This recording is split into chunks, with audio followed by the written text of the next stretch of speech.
Come on. Oh, there we go. Okay. Good afternoon, everyone, or good morning. It's 11:11. Thank you for joining us this morning. We are going to be talking about an important role that we're hiring for here with Oregon Department of Human Services as the Policy Section Chief. The classification is Business Operations Manager 2. And with us, we have our hiring manager, Ed. We have Cheryl. We have Melissa, who are going to be engaging in today's meeting, answering some questions for you. We have a full agenda for today, and I want to share some of that information with you before we start. So we'll start with introductions. We have items already that we would like to address during this session. Some of the items are going to be, we're going to be talking about the vision for this position. We'll be addressing the skills and experience needed for the position. We'll touch on what the day-to-day looks like. Okay. We're also going to talk about the onboarding and training plan, the work schedule. We'll address any required trouble, what makes the role exciting, and we're also going to touch on the recruitment process, like the steps that we take to select applicants for interviews.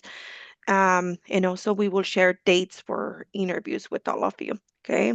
I'm not able to upload documents in the chat, but I will be capturing email addresses so that I can share information such as the position description with all of you. If you haven't applied for that job, I have not shared it with you. If you want to take a look at it, put your email address and I will, or actually direct message me your email address and I will send that to you. And I have another document that talks about the recruitment process as well if you want to have a glance at that. Okay. So we will go ahead and start. I want this informational session to be as engaging as possible, but we do also want to make sure we're keeping tabs on time. Okay, so I'll be the facilitator, the timekeeper, and if we need to move to the next item, I might just raise my hand or put something in the chat. But feel free to ask questions. You can raise your virtual hand or enter your question in the chat, and I will keep an eye on that. All right, again, let's go ahead and start with introductions. My name is Teresa Camacho. My pronouns are she, her. My title is Executive Recruiter here in our recruitment team, and I'm going to go ahead and pass it over to Ed. Yeah, first of all, let me say I'm so excited to see so many people expressing interest in joining this event. My name is Ed Flick. I'm the Director of the Office of Resilience and Emergency Management in the Oregon Department of Human Services. Thank you, Ed. Cheryl? Hey, I'm Cheryl Hoare. I'm the Chief of Staff for the Office Department's Office of Resilience and Emergency Management, and looking forward to maybe seeing one of you on our team soon. Melissa? Hi, my name is Melissa Wagers. I'm the executive assistant to both the chief of staff and director. I'm also working on onboarding and helping, and I help with recruitment within our unit. Thank you, Melissa. And for our candidates or whoever from the community joining today, feel free to introduce yourself in the chat so that we can know who you are, okay? All right, we will go ahead and start with our items and our agenda.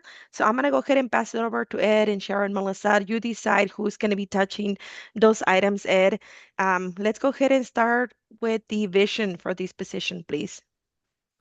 Yeah, thanks. So I'll talk just briefly about our office, and then I'll talk about how this position fits into that vision. The Office of Resilience and Emergency Management, which is again located in the Department of Human Services in the state of Oregon, is just over 5 years old. We were created really in the midst of an unprecedented wildfire season in 2020. And my first day on the job was September 8th. And we had about 500,000 Oregonians under evacuation orders at that time. The mission of the office has always been to provide a human service support to people that are either preparing for, responding to, or recovering from originally as wildfires. And really in our 5-year history, we've responded to any number of challenges. So as a part of the Oregon Department of Human Services, we're an expansion of the human service support to Oregonians. We have really 4 buckets of work. Under the Oregon Emergency Management System, we're the lead agency for mass care. We have a system of emergency support functions. There's 18 of them in Oregon, and we're the lead for mass care, which is evacuation assistance, feeding, shelter, hydration, family reunification, emergency assistance, distribution of life emergency supplies.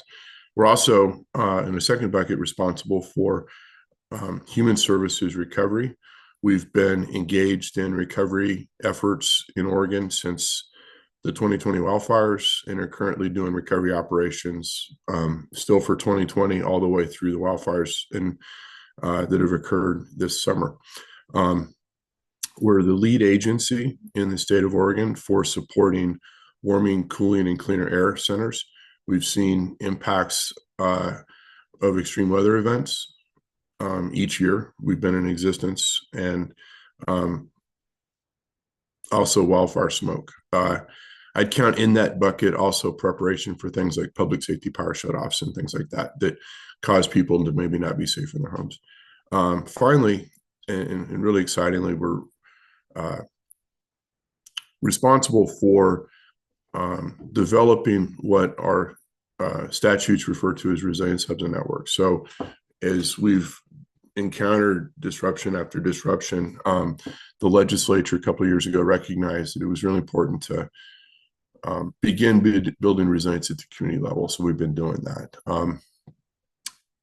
And that has been through fielding equipment and also helping community-based organizations, local governments, and others to organize resilience efforts themselves and to try and lash those together. Finally, we are responsible for the continuity of delivery of services for Oregon Department of Human Services. So business continuity is a key element. DHS serves 1 in 3 Oregonians, and we work with the various programs to ensure that we can either maintain those services or we can resume them as quickly as possible. Being a new office, relatively speaking, in the state system, the policy chief has been central to our ability to build our capacity and our authorities and our funding to act. So when I was a county emergency manager, there was not a lot of capacity at the state level to support mass care operations. And really what we've seen as part of this national movement is human service agencies stepping up into their roles to support people in that way. So the policy chief in OREM has been responsible for developing significant legislative proposals in every session since we were established, and also helping us understand how we should operate in the broader ecosystem of both public and private efforts to build resilience at the community level. So as a member of our key executive team, we got about 50 employees, give or take, and we have to really be able to shape policy and able to make sure we have the tools that we need to do the work that we do. So that's the vision of the program and the position in the program.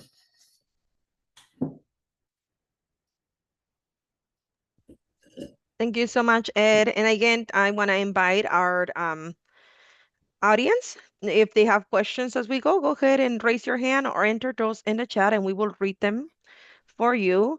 If there are no questions, we can go ahead and move forward with the next item, which will be what skills and experience are needed for this position, Ed.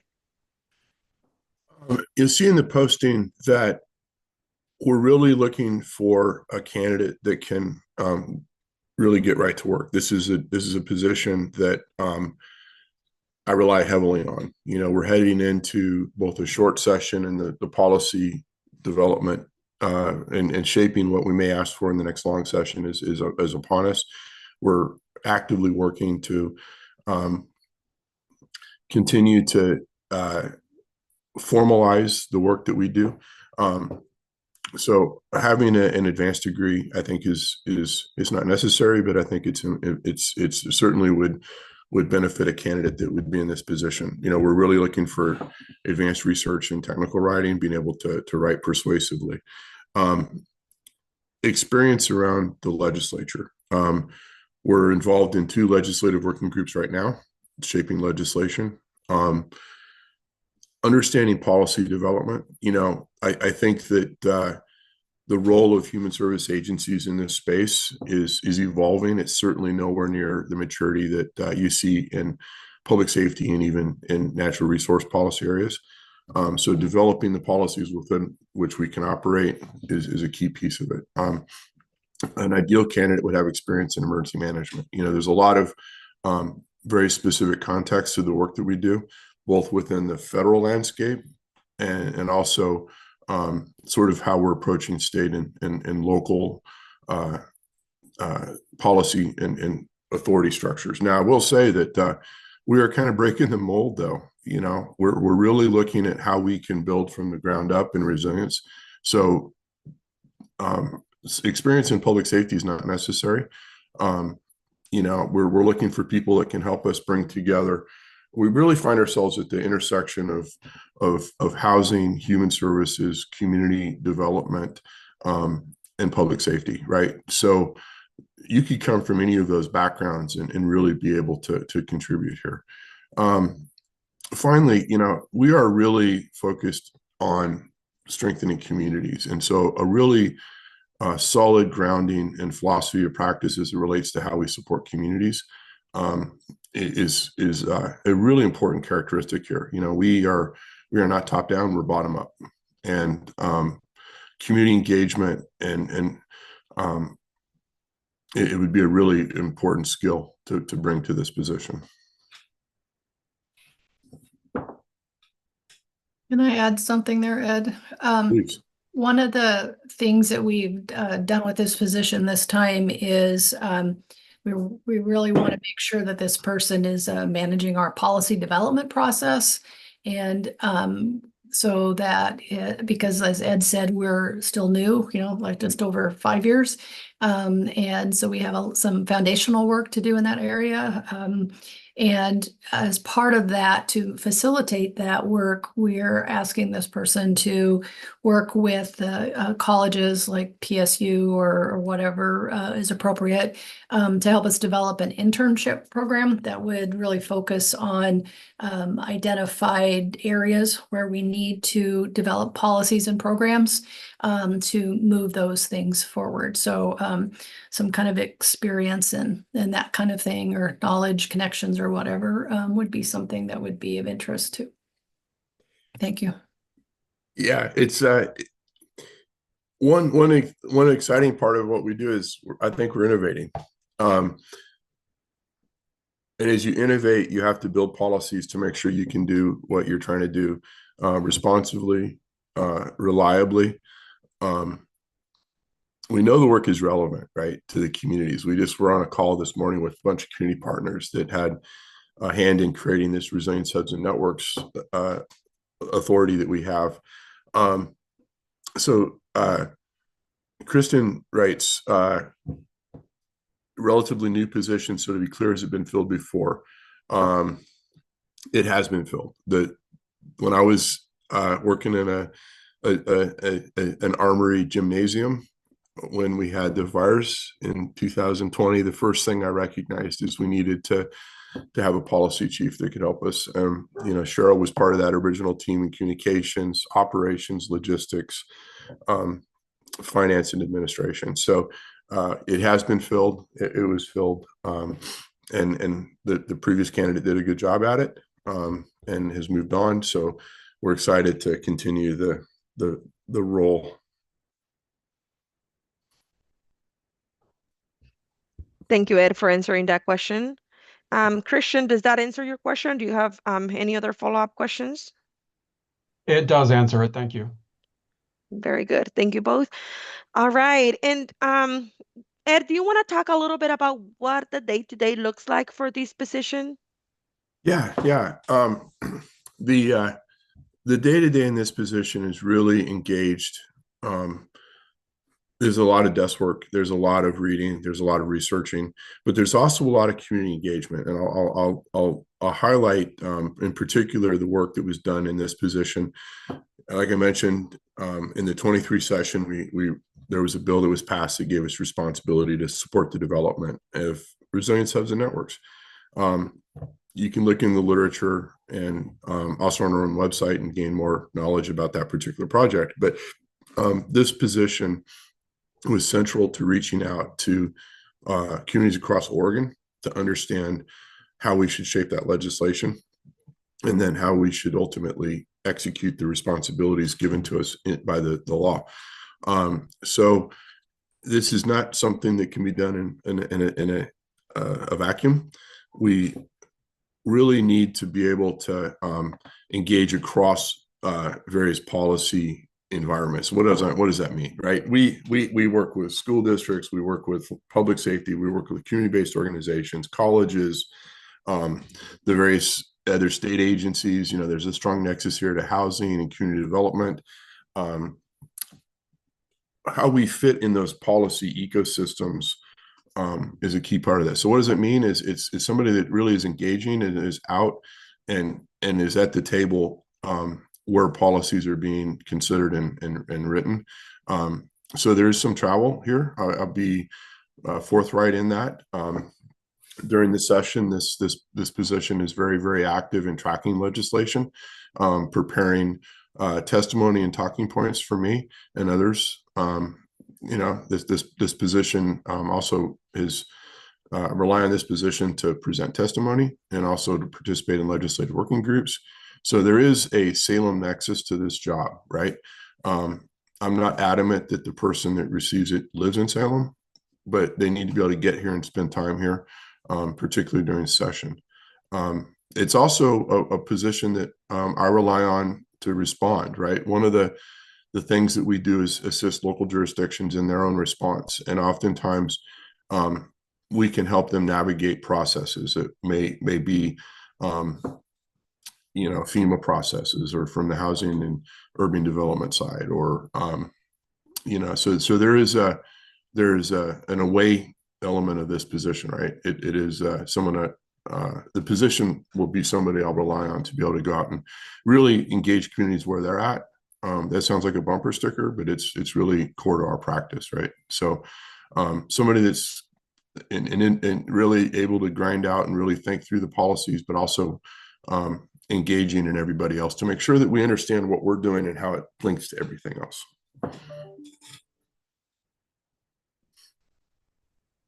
Cheryl, anything else that you would like to add? It's a visible position, so you'll be visible. You'd be going to the legislature with me in about 2 hours if you were in it. Any questions so far? Remember, this is your time to ask questions, okay? So feel free to ask anything that might come across for you. If there are no questions, let's go ahead and move forward with the next item. And Ed, please tell us what makes this role exciting.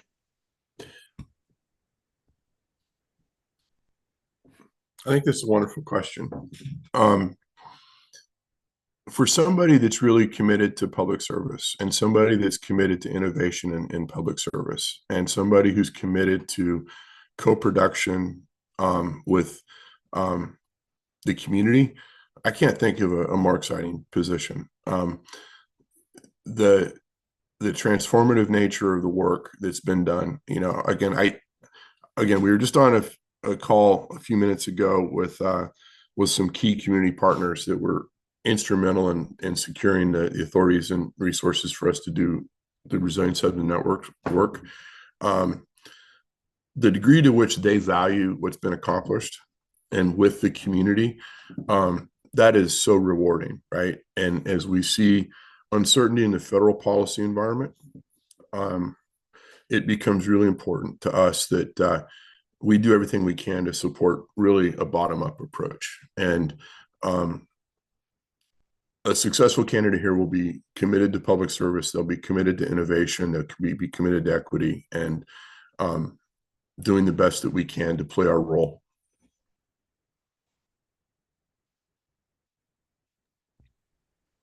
If there is a question in the chat, and we can go ahead and address it now, I can read it because it might help for our applicants who are going to be watching the recording session. The question comes from Christian, and it says, it's referring to the organizational chart that I shared with some applicants as they were applying for this position. And it says, this position will supervise a grants administrator position. Could someone talk a little bit more about that position? It seems to be related to the resilience hubs. It is. That's an astute read of that. So we've administered two significant grant programs in the past. One was the Resilience Hubs and Networks, which is a enduring authority that we continue to seek support for. The other one was a project to get out grants to organizations that were going to provide sheltering to people that needed respite from heat, cold, and clean air. So the grant administrator position has got ongoing responsibilities to supervise and oversee this grant that's out there working now.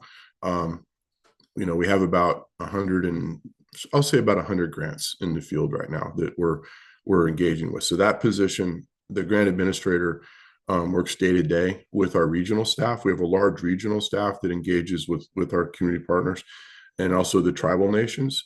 I can't say enough about the work we're doing with the tribes in addition to our community partners.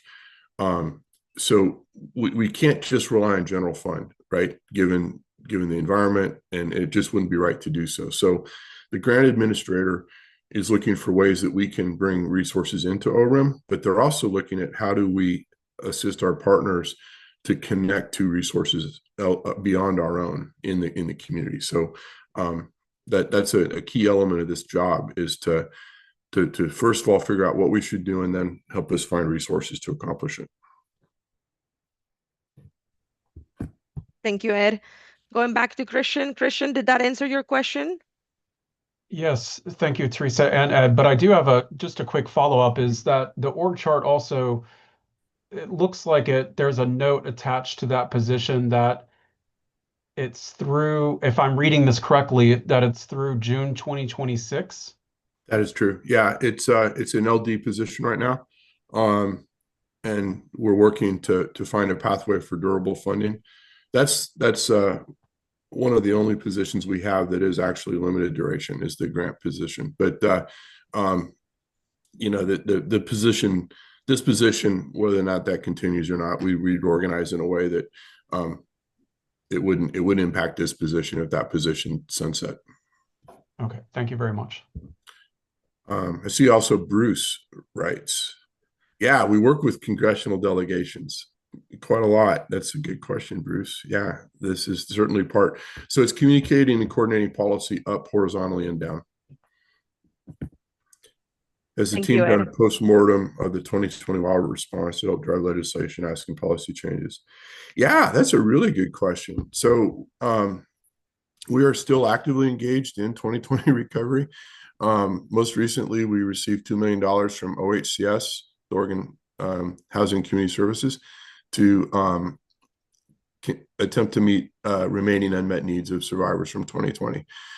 From a policy perspective, one of the big takeaways from 2020 is we didn't have the formal programs in place then that we needed and that have subsequently been built. So our office is new. There's an office over at OHCS. It's also new.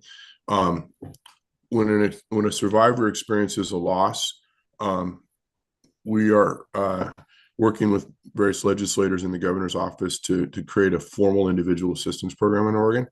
We've provided individual assistance every year for numerous things. And also, we've taken on a new role that we didn't have for 2020 is the lead for intermediate housing. So OHCS is responsible for permanent housing, and we have everything to the left of that. So we're looking at developing intermediate housing solutions. We're working right now, for example, with Wasco County to help them develop a plan both to provide individual assistance and intermediate housing. So from the 2020, we weren't ready then. This office didn't exist then. We built it on the fly. So one of my major takeaways is we need to preserve the capabilities of the state to provide the necessary level of support, and also create formal programs that have durable funding to be able to be more consistent in how we can provide support to Oregonians. Teresa, Thank I just you. want to add Yeah, one thing please. about what makes the position exciting, recognizing that what's exciting to me may not be exciting to anybody else in this panel. But I'm hoping that whoever is applying for this job gets excited about federal legislation and the need to dig into things and where's the connection? How can we use certain things to the betterment of Oregonians, and what's the new approach, and having reaching out and developing the network with other people in other states to be able to dive into what they're doing, how they're doing it, and really gets into the details of these things and not just at the superficial level. So I'm hoping for somebody who, like I say, who's excited about that kind of work. Yeah, we can't make the case for new funding if we don't understand what's already out there, right? And really being able to find the law, being able to find the authoritative sources of information for us to be able to show an extreme diligence that we know what we're talking about and we can speak credibly, because we're asking for new resources, and it's really important to establish a foundational credibility that we know what we say and we say what we know, and that this position is critical for that. Thank you both for sharing that. And I just want to make sure I go back to the chat. Lauren, Bruce, did we answer your questions? Yes. Thanks, Teresa. Thank you, Ed. Thank you. Yeah, Very good. you guys answered my question. Thank you so much. Very good. All right. Well, again, don't be shy and ask questions in the chat. We will go ahead and move forward to the next item. I want to hear about the onboarding and training plan. Ed, what do you have planned for that? Well, depending on the degree of familiarity that the successful candidate has with the policy areas that we work in, it'll kind of depend on that, the degree to which there's a big lift to begin with, right? What the best candidate that succeeds here may not have the deep contextual background that we're looking for that an ideal candidate would have. You phrase it, there is no such thing as the ideal candidate, right? But the successful candidate depends on what they know and then what they're going to have to learn, right? So I'm really looking for expertise in not particular sets of information, but the ability to operate and to learn, find the law, find the policy, synthesize, be able to articulate, right? So that core function there. There could be a lot of reading that I think anybody that hasn't been doing this already is going to have to come up to speed on. Cheryl also talked about just tracking federal legislation, right? What is going on? Because there's a lot of tectonic plates moving in the world right now, right? So there's going to be a lot of reading to do. I'm really also going to help the successful candidate get out and re-engage with partners that had been really important in the work in the last 5 years. And that includes meeting with state legislators, their staff, meeting with our community partners, meeting with the tribes, meeting with our various ODHS programs. There's so much context to what we do. Reading, listening are going to be really important in order to make sure that the person that gets the job can can really contribute and get to work. You know, we're on a timeline to support some really exciting legislative concepts for the 26th session. We're building 27. And again, a lot of the resources we're going to depend on aren't coming from the state government, right? We're going to have to go out and work. You know, this position worked really closely, for example, with the Nonprofit Association of Oregon, Unite Oregon, others. So there's a lot of engagement that's going to have to occur to really, for this person to be up to speed and be able to really be in the leading edge of innovation. Does that make sense? There's going to be a lot of homework. I'll be right up front. This is going to be a lot of work, but it's exciting. I mean, it really is cool, I think. Yeah, and I just want to say Melissa is working on a new onboarding plan for us, and our goal there is to help you feel connected to us. The first day includes like an hour with just me and Ed to make sure you've got your the major core marching orders, but just make those connections that we need to have to be part of that core team of the department. So I don't know if Melissa wants to add anything about the onboarding and training plan. I'm just super excited. You guys will be my test go to get you guys in. It's the warm, funny, fuzzy feeling to have you guys brought onto the team. So I'm really excited to be able to introduce that to you guys. Yeah, and I'll add to that. You know, this position is a manager. So if you haven't been a manager in the state system, there's some learning to do there as well and understanding those systems. I really want to get this person in the right seat of some trucks and get out and with our regional staff and just get to know us and get to know our partners. Thank you. There is another question from Lauren, and she says, I'd love to hear a little bit more about the general team, divisional culture. No specific question, but just about the vision that Ed and Cheryl have and are implementing. Sure. So I had the chance on 8th September 2020 to go to a whiteboard in the middle of this huge emergency with fire all over the landscape and draw out what OREN would look like. I teach a course, a FEMA course that helps communities design emergency management organizations. And when I taught it just before COVID happened, a lot of my colleagues said, Ed, we're never going to get the chance to do this. This is interesting, but really it's just a thought exercise. But I got that chance. I got the chance to go to the whiteboard and say, this is what I think we ought to look like. Our organizational structure looks a lot like a type 3 incident management team, meaning we have a command and general staff. We have, myself, we have Cheryl as the chief of staff. I've got a strategic engagements, external affairs person. I got a PIO. We've got an office manager in the director's office. We have an ops chief, a logistics chief, a preparedness chief. It's also our planning chief. We have administration and finance, and we have a recovery section chief. That's our top line management structure centrally. And then the heart of our organization is actually our regional staff. So we've got 2 managers, one that supports a staff that works west of the Cascades. We have another manager, regional manager, that supports our team that works east of the Cascades.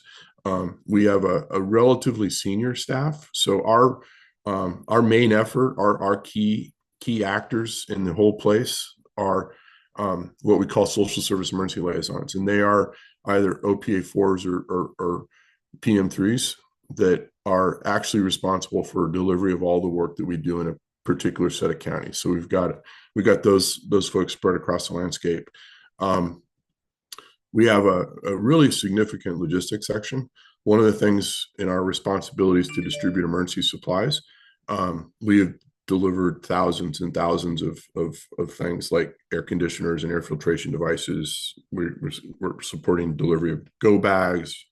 A lot of the work we've done in the resilience hubs and networks is centered around establishing logistical stockpiles across Oregon. We got 27 of those out there right now. We're going to build a bunch more. So we look like an IMT, we act like an IMT, but we just don't act in the 14 days around an emergency. We're doing a lot of work. Our main effort is really in preparedness. but we're called to act. We're also the standing incident management team for ODHS, right? That has over 10,000 employees, 200 offices. So we spend a lot of time activated in support of the agency's continuity as well. And we're always busy. I was going to add two things. In addition to that IMT focus, we also recently, last 6 months or so, earlier this year, established, we have regular HR manager meetings to support the managers, and so they can learn from one another. And then every week, we have a command and general staff meeting. And one of the things that we are doing, recognizing that we have a very flat structure, so Ed knows a lot. We're making sure that everybody else knows a lot. And so that we're working on, prioritizing the work, making sure we're all working together as a team, and particularly in the budget era we're moving into right now, making decisions that are really for the greatest good, and not just at a local level. We need to take those kind of considerations into that thinking, so that through that command and general staff meeting, we're vetting requests, working on project progress, looking at barriers, how can we solve them, how can we be successful for the people.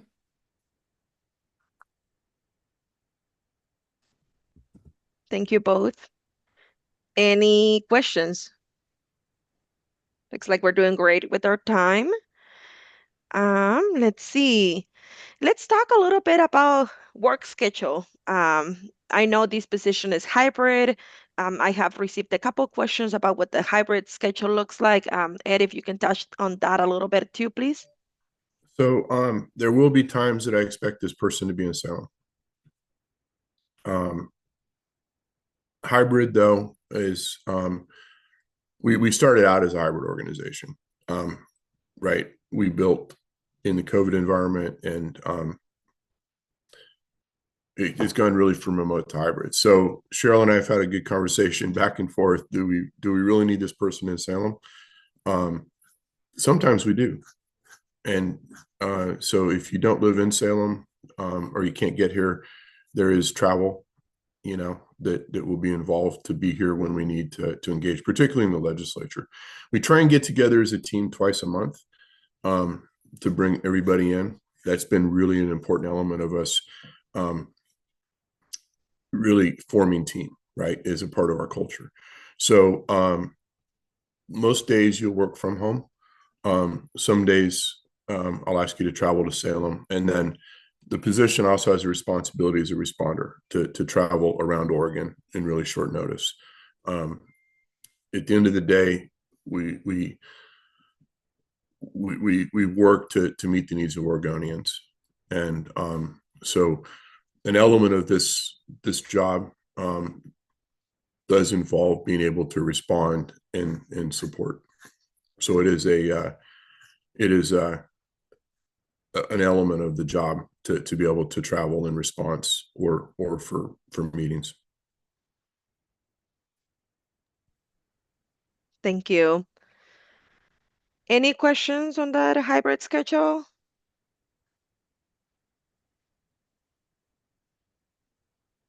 All right. Well, Cheryl, before and Ed, before I start talking about recruitment process and sharing some tips with our candidates, is there anything you would like to share?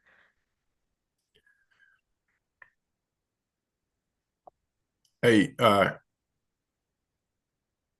really excited about who we are and what we do. I hope that comes across.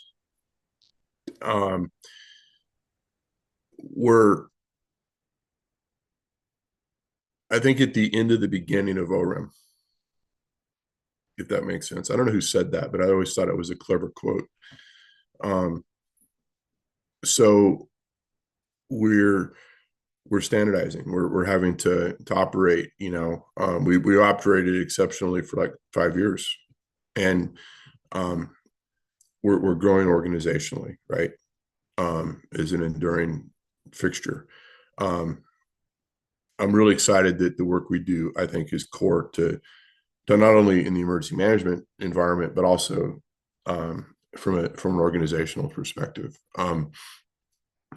The nominated next director of ODHS, pending Senate confirmation, Lisa Lunt, she really had the vision to create us to begin with, and she's made building community resilience one of her 5 objectives, which fits very nicely into our role.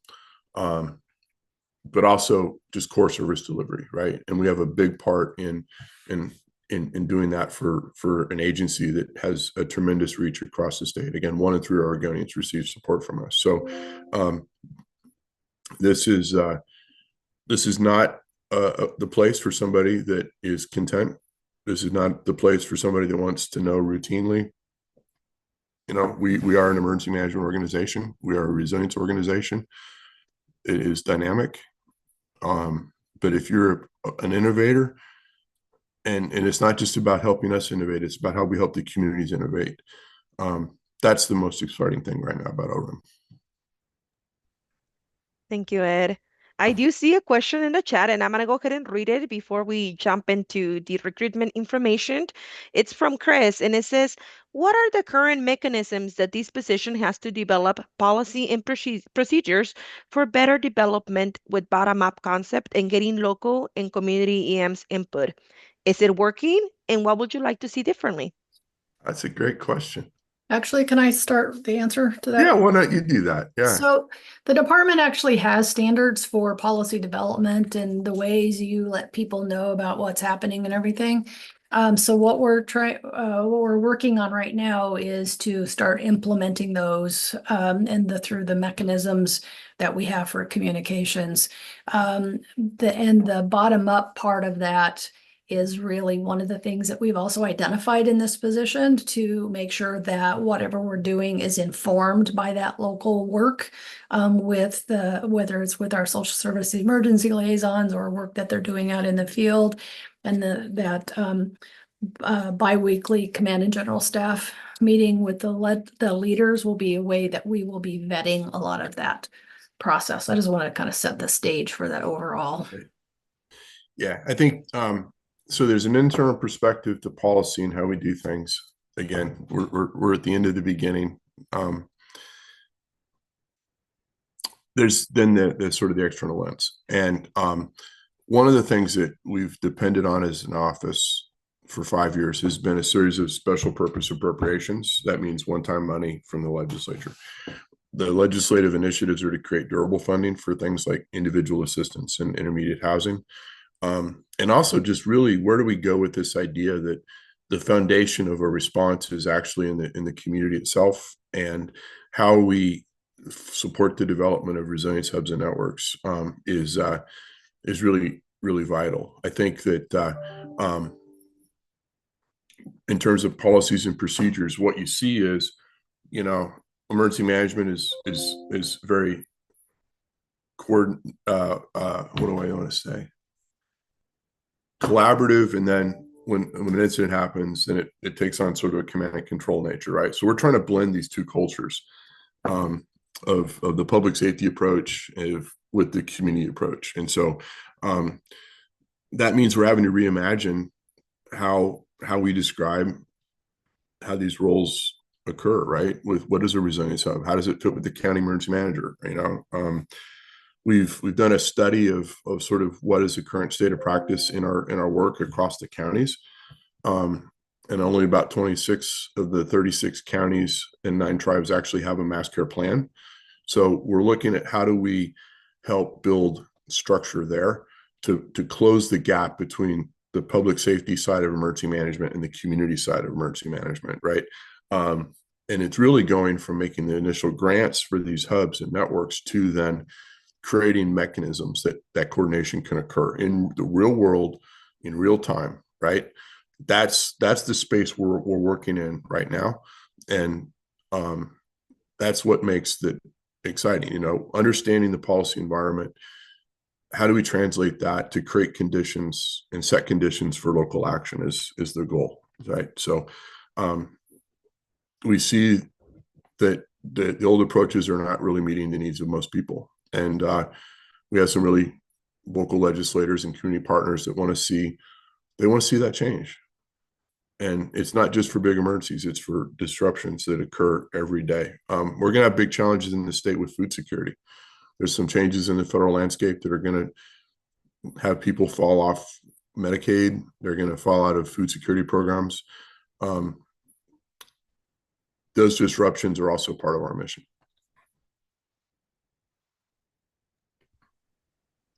Thank you, Ed.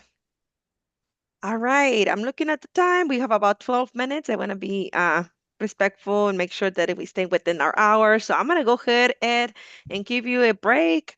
I'm gonna start talking about a little bit about the recruitment process, but please feel free to jump in if you would like to add any other information. And again, I'm gonna encourage our audience to continue to engage with us and ask any questions as we go, okay?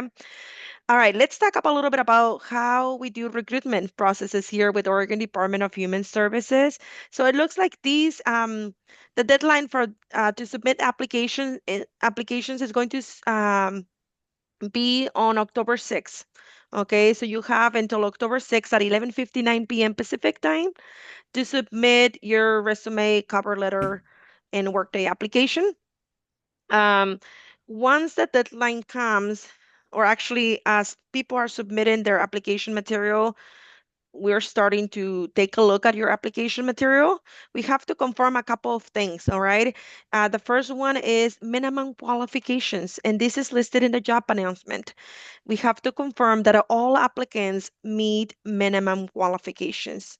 So if your application material does not display that you meet the minimum qualifications, unfortunately, you're going to go ahead and be removed from the pool of applicants in the first screening, because that is our first screening. And we do read everything. That we don't have a system that looks for certain words. We read your cover letter, we read your resume, and we will read your workday application. So feel free to expand on those skills that we're looking for. Remember when we were told back in the day, keep your resume to one page? That does not work with the Oregon Department of Human Services. I'm not saying write a book, but please elaborate on how you meet the minimum qualifications, how you meet the essential attributes listed in the job announcement, because that will be the second screening that we're going to be completing. So we do two screenings, screening for minimum qualifications, screening for essential attributes, and whoever demonstrates that meets most of the essential attributes and the minimum qualifications will be our applicant selected for interviews. Okay, hopefully that's not too confusing, but again, please elaborate on your application material. Um, we will start with a written assessment because we do imagine that we might have a large pool of applicants. So we're going to start with the written assessment. We want to evaluate your writing style. Please do not use any AI tools to help you write your assessment if you're selected. We do not encourage applicants. We were able to tell when someone uses AI for written assessments or their interview responses, so stay away from that. So written assessments are going to be happening. We're going to be reaching out to applicants maybe a day before October 14th, and applicants will give in a couple of days to complete the written assessments. There'll probably be a couple of questions that you're going to need to respond to. Those will be evaluated, and based on who scored the highest, those applicants are going to be invited to our first round of interviews, which are going to be happening October 22nd and October 24th. Okay, I know I'm going fast, so please let me know if you have questions. So again, we'll start with written assessments, then whoever scores high will be invited to the first round of interviews on October 22nd and October 24th. Those interviews are going to be virtual interviews. Okay, and then whoever scores, because we're scoring your written assessments, we're scoring your interviews, whoever scores highest on those, the first round of interviews will then be invited to the final round of interviews, which final round of interviews are going to be virtual on October 30th. Any questions so far? I did mention there's a lot of writing in this job, right? Okay, yeah, I just want to make sure. Yes, and will definitely put the person to, a test with the written assessment, right?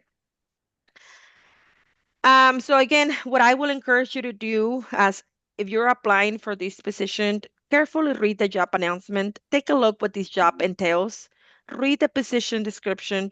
If you're able to understand what the job does, you will be able to draft and tailor your application material to demonstrate, yes, I have the skills that you're looking for. Okay, a cover letter is required, so please submit that. If you forgot to attach a cover letter and you already submitted your application, you can email me the cover letter and I can upload it for you before the deadline, of course. Or you can, the other option is to withdraw your entire application and start all over again. Okay, the only reason why I would recommend to do that is also if you want to make changes to your resume after this webinar or this informational meeting. If you're like, you know what, I forgot to elaborate more on my skills, I want to go back and make some changes, please feel free to do that. Okay, feel free to go back and withdraw your application and make changes to your resume, make changes to your cover letter or your Workday application. The reason why, again, we ask you to elaborate on your application material is because also whoever gets selected for this position, we take a look at your application material to determine what your salary is going to be. So it's very important that we understand what skills you're bringing to this role so that we don't start you at a step one if you're selected for the position, right? All right. I'm going to stop there and see if we have any questions. We have 6 minutes left for this meeting. And again, Cheryl, Ed, feel free to unmute and add any other information here. Teresa, I have a quick question. Apologies, I couldn't find the raising hand icon. So just a quick question about the cover letter. Do you recommend, it sounds like we should include definitely both our minimum qualifications and our desired attributes, correct? Yeah, thank you, Alexandra. Yes, cover letter is required, no more than 2 pages, please, and that's what the job announcement says. But yes, please talk about how you meet the minimum qualifications and how you meet the essential attributes listed in the job announcement. In your cover letter, you can talk about that with examples, right? So yeah, tell us what skills, which skills you're bringing that are relevant to this position. Does that answer your question, Alexandra? Yes, it does. Thank you so much. Yep. Ed, Cheryl, anything else to add here? Cheryl, you go ahead and I'll close it out. I just want to end with our motto, which is working together, we can reduce the impact of disasters on people. Thank you so much, Cheryl. I'm going to go ahead and pass the mic to Ed. But before I do that, remember this session is being recorded.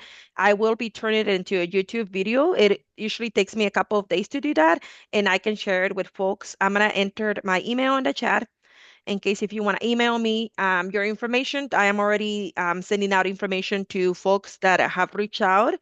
But I'm here. If you have any questions, do not hesitate to reach out, okay? Go ahead, Ed. I just want to thank you, Teresa, for orchestrating this. I can't express enough how important this position is to us and really to the agency and to the community. This person will be helping to articulate policies that the whole community will rely on. And it's about making sure that our institutions can do what they're asked to do. You know, I asked our community partners this morning to push me, and I meant it. No, we have to be reliable in our work. And that means that there's a huge public administration component to this work, right? It means that we're clear. It means that we say what we do what we say, and that what we do fits in this broader construct. There's been 2 things that have popped up just in this hour that I would be asking the policy chief to engage on. Were they here?